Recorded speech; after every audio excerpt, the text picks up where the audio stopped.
Thanks for tuning back into the Tommy Campbell Show. I'm Tommy Campbell, still bald, still in my basement, and still laughing at the confidence in Jenna Ellis in her elite Strike Force team mugshot, who was just arraigned in Arizona, where she pled not guilty. Ellis previously struck a MAGA tears-drenched deal with prosecutors in the sweeping criminal racketeering case, so it'll be fun to see how this one plays out.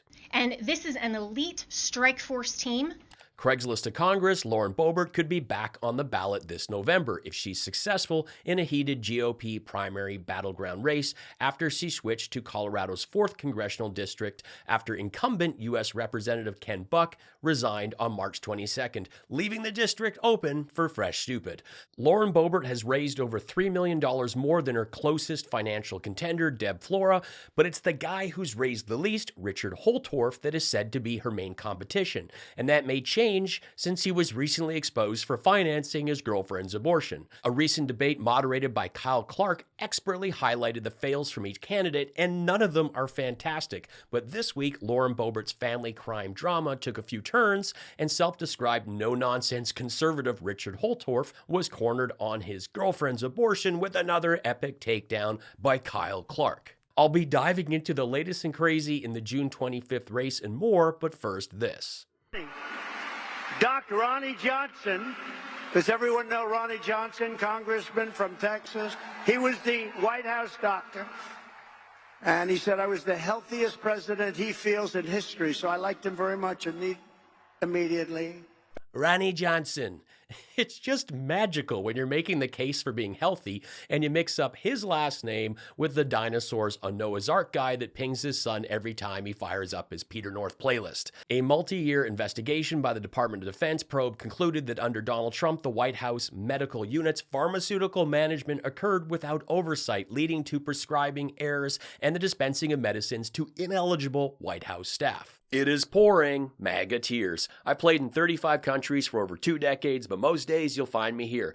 Thanks for taking in this bald comedian's take on things. Please join the best subscribers on YouTube while I blast the latest and stupid and more.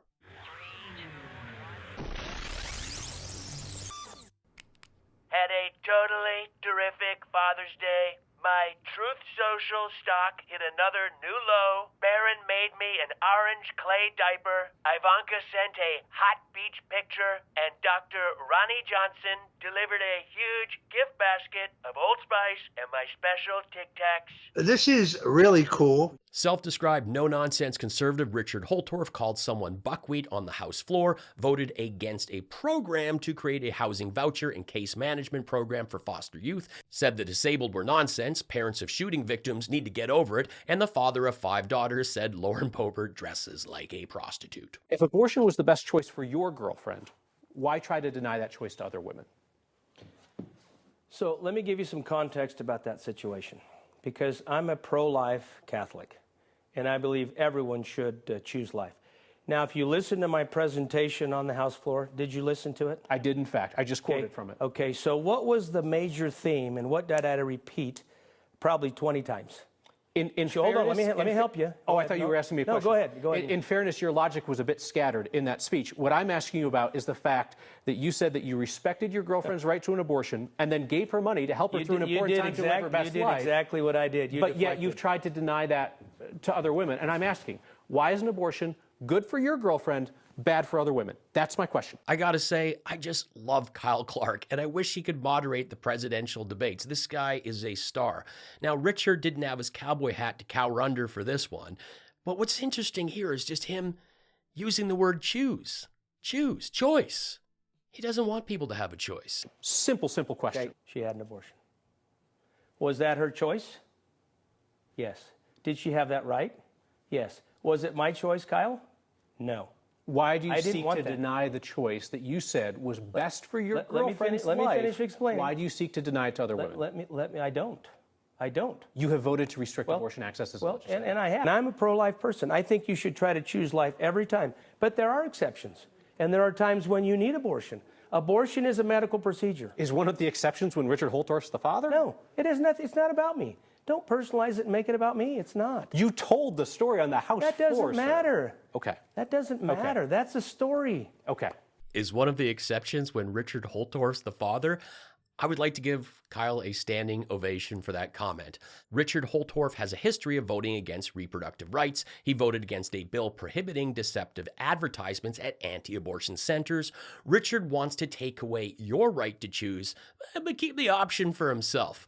It was an unplanned pregnancy, and Richard and his girlfriend were young. Accidents happen, and you should have the option to have access to a safe abortion, and that's it. The U.S. is moving towards being one of the most restrictive countries on abortion, yet it's one of the least restrictive when it comes to gun laws.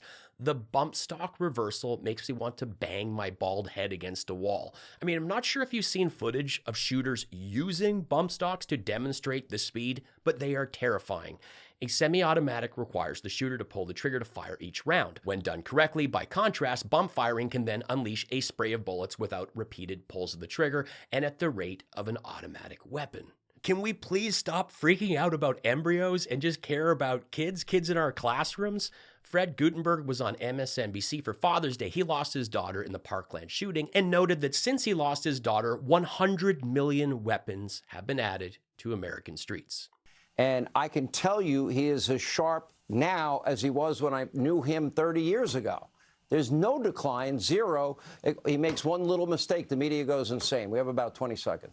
Sean, he's incredibly sharp. He's got a better memory than I have, than you have. We all know. He can't remember your name. It's the party of family values. Lauren Boebert's former husband, Jason, has avoided jail time after pleading guilty to reckless endangerment.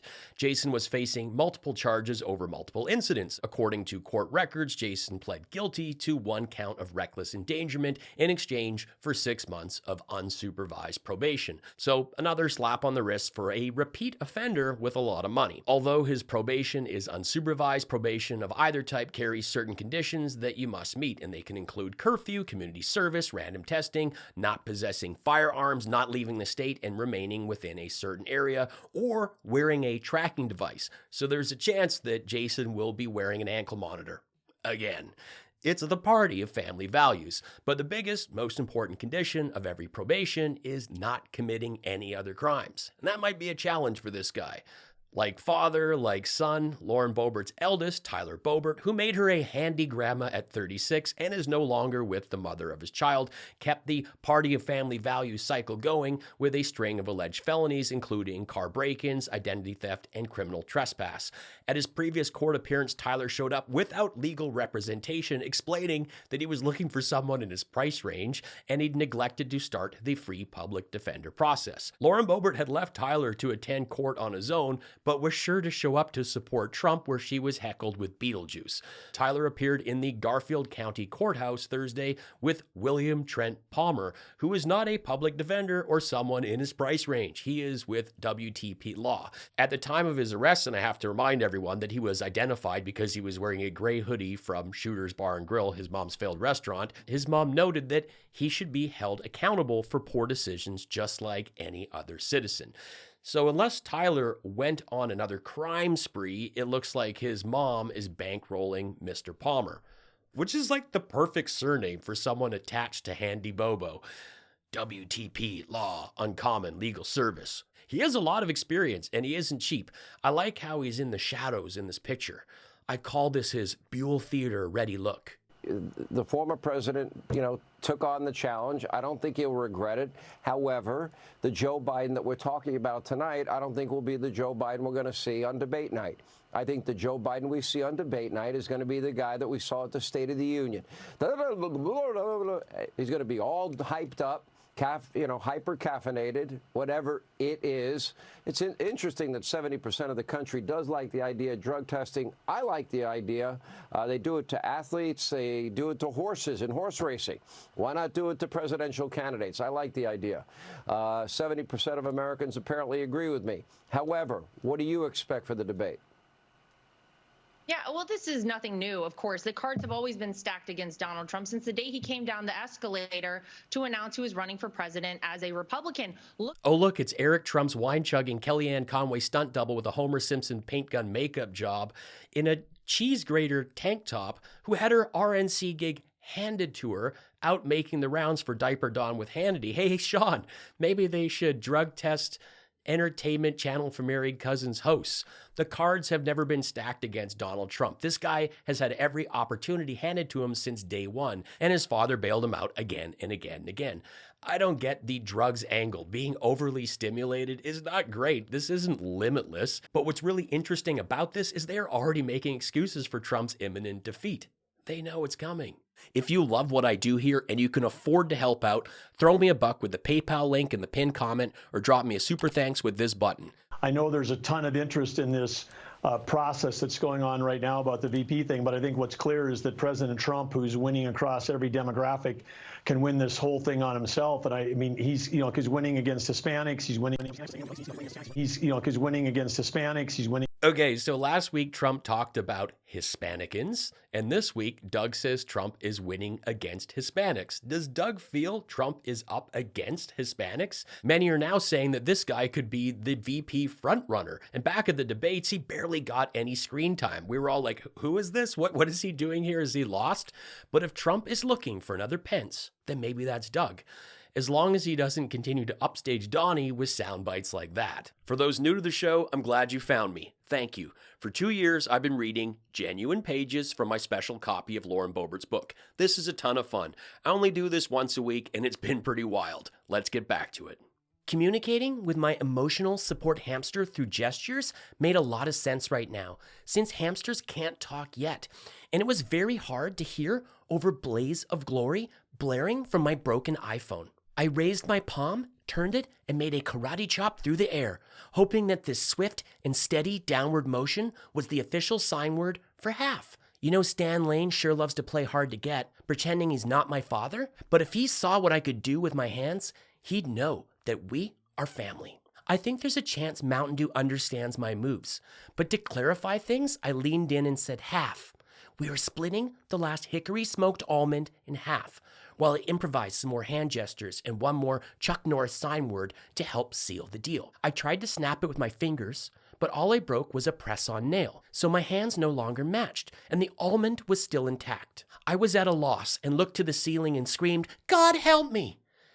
He never did, and I blame Bon Jovi. How can the good Lord hear me over the theme song from a hot cowboy movie? The reality was, I had no choice but to Lady and the Trampet with Mountain Dew. I pushed my ketchup cocktail napkin manuscript to the side, put one end of the smoky almond in my lips, and since it was the last one in the pouch, it was extremely coated, which is a good score, more flavor, but it was challenging to hold steady as the extra salt and my sore were not a great mix. And just like you can lead a horse to water, you can lead a hamster to a nut, but you can't force him to lick it. I used my palms and fingers to coax him, but either he didn't get the plan or he was just terrified of getting impaled by my abnormally sharp chin. You know, back when I first started seeing Ted Cruz in secret, he gifted me a hockey helmet with a flaming C on it. I wasn't sure if the fiery C was for Cruz, Cuba, Kiss, or Canada, but he had me wear this protection for the both of us. His hard water winter sport headgear kept me safe from the unupholstered Marriott headboard, and the double XL chin strap kept Cruz safe. Regular werewolves fear silver bullets. But this was Colorado, so my Cuban werewolf drank them to calm his nerves since he was terrified of his pokey-chinned petit oignon impaling his party van carpet chest. I carefully picked up Mountain Dew, hovered his little mouth in front of the salty smoke treat sticking out of what Jason calls my old corncob face hole. We locked eyes through my window-pane glasses as we nibbled the final nut, face to face. It was like a fairy tale. If you've enjoyed this genuine page from Low Rent Boebbert's book, let me know in the comments and I'll see about reading another page sometime soon. Another Biden lackey shill. Mega tears. Hey bud, nobody likes your snowflake comedy. Maybe you should find a new gig, because your liberal show sucks and Soros won't fund your demo trash forever. Mega tears. Vote Red 2024. Mega tears. Took a few turns and self-described no-nonsense conservative Richard Holtorf. He was, I had no choice but to Lady and Trampet with Mountain Dew. It's just magical when you're making the case for being healthy and you mix up the last name with the Dinosaurs and Noah's Ark guy that pings his son every time he fires up his Peter North playlist. Peter North. Never heard of him. But it made it challenging to hold steady, as the extra salt and my sore were not a great mix. Mouth. Oh, look, it's Eric Trump's wine-chugging, Kellyanne Conway stunt double, Homer Simpson makeup paint gun wife in a cheese grater tank top. Get out the mesh beach shirt for the interview on Fox. I carefully picked up Mountain Dew, hovered his little mouth in front of the salty smoke treat, sticking out of what Jason loves to call my old corncob face hole. If you go to my main page, I have a new section there called Featured Channels. Be sure to check it out. There's some great stuff there. Scared Ketchup, Jimmy Kimmel, Seth Meyers. I'm going to be adding more to that section, just trying to help each other out. Thanks for watching. Please stick around and check out another one of my videos. Say hello in the comments. Find my stand-up on Spotify, streamed by millions, and add me on Facebook and Instagram. It all helps. Be cool, be kind, take care.